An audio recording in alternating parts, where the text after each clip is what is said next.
Hi, this video is a tutorial on how to generate 808 style kicks using OSnap. I'll guide you through the steps needed to achieve classic kick drum sounds like this. I'll also show you ways to spice things up a bit in order to get some more punch and variation in your sound and get results which sound like this. Let's get into it. First, let's think about what makes an 808 kick drum. We need a sine wave oscillator and a volume envelope. The volume envelope has to have a really fast attack and a quite long decay. Then, to get some impact, we need a pitch envelope ranging from a fairly high value down to the fundamental note of the drum. Those two elements are the foundation of the 808 kick drum sound. We can achieve this by using the body engine in OSnap. So let's load up a default body layer by clicking here. By default, the engine sounds like this, which is already percussive, but doesn't really sound like a kick drum. So let's tweak it. We'll adjust the pitch of the oscillator by using the pitch control here. In our case, we'll need something pretty low, so 50 Hz should be fine. Then we'll need the volume envelope, which we can adjust by going here in the amp env tab. We'll go for the shortest attack time possible, and for the decay time, we'll go for something like 1 or 2 seconds. The other thing we're going to do is toggle on the Retrig function, which will basically make this layer behave like a monophonic synth, so that we don't get overlapping kicks when we play many in a row. We adjusted the parameters by dragging the faders here, but just note that you could also do this by dragging the env dots here in the screen. So here we are. Let's add the pitch envelope on top. To do so, we're going to go back to the engine tab, and we're going to be playing with those two parameters here. So pitch envelope amount and pitch envelope decay. For the pitch envelope amount, you'll want to be in the positive range here. And for the pitch envelope decay, you'll want to be between something like 60 milliseconds and 10 milliseconds. You can get some pretty different sounds playing with these two parameters, so yeah, adjust them to your likings. Here sounds fine for now. So we already have a pretty basic 808 kick drum. So the next steps are going to be ways to go further from there and improve the sonic characteristics of our sound. First thing you could do is play around with the frequency modulation parameters, amount and frequency here. You could set a frequency like this and then slowly increase the amount. That way you would get into metallic sounds territory, bells and ring modulator stuff.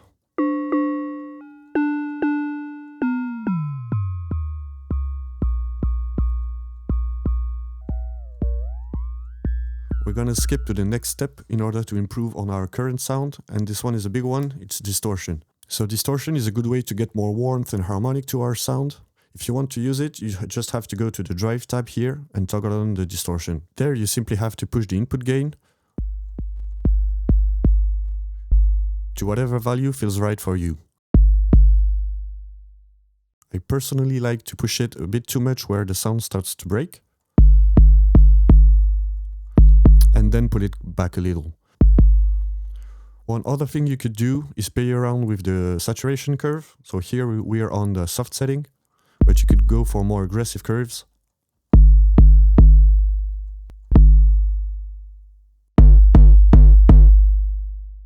But yeah, let's stick to the soft setting for now.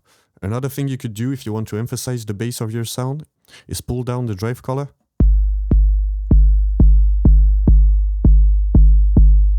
That way you have a nice bump in the low end frequencies and the top end gets slightly dimmed. But as you can see, since we're bumping the low end quite dramatically here, the sound starts to break since it has too much gain. So let's pull the input gain back a little bit. There we go. So yeah, distortion, always a good thing. One next thing you could do to add a bit more harmonic, and that's something we talked about earlier, is to play around with the wave knob. So right now the synth is using a sine wave, but we could push this knob to slightly go towards a triangle wave and get more harmonics this way. Which sounds pretty nice. Another important thing you could play with is the oscillator phase. This basically tells at which point in the cycle will the oscillator start playing. Here's an animation to illustrate that. So let's pick. Okay, let's go full click. Another thing you could do to increase the impact of your sound is simply play around with the impact knob here. What this does is basically control the volume of a parallel circuit with an oscillator, which runs at a multiple frequency of this one and has a volume envelope with a really sharp attack and a quite sharp decay. It's just a higher pitched click which gets added on top, which sounds nice. And that's it for the mods you can do on the body engine itself. Another thing you could do on top of this, and that's a pretty big one, that's one of the main features of OSnap, is simply add another layer on top. One way to add another layer on top of this one would be to go in the library here, select the sound browsing, and then basically look for a sound which fits your likings. Once you find one you like, you basically click on add, and it goes below the layer you've had before. But we're not going to do that. We're going to make our own layer starting from scratch. You could pick whatever engine you like and get creative with this. Now I'm going to show an example with the noise engine. What we're going to do is actually something which happens in some 808 clones, I believe, which is basically they have a noise generator with a really sharp volume envelope just to get a little click and to emphasize the attack of the drum. So we're going to do just that. We're going to go with the amplitude envelope tab, bring the attack down to 0, have a really short decay time, leave some hold time here. It allows you to avoid some tiny clicks. Really just a small click. You could play around with the noise color parameter, which is basically 100% is pink noise, minus 100% is white noise, and 0 is a blend of the two. So if you want something darker, you can go for 100%. For something brighter, you can go for minus 100%. Let's stick to the blend of the two for now. You could also EQ the noise if you want to bring up the top end, for instance. And then, again, drive if you feel like it, and then it's a question of mixing the layer to taste.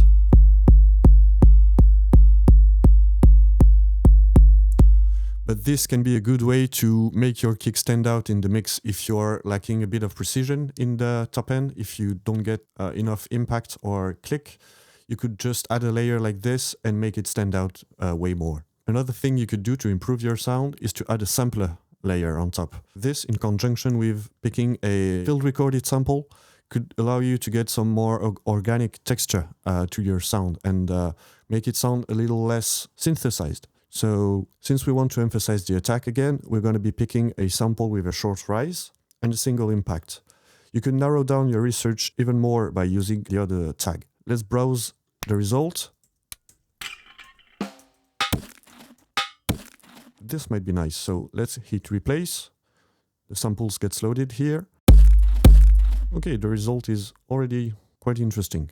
But what we need is just the initial impact of the sample. So we'll go to the amplitude envelope again, bring down the hold time ratio. You can note that here it's not a time in millisecond, but a ratio of the whole length of the sample. What we need is a short decay time in seconds. Oh, need to bring down the hold level as well.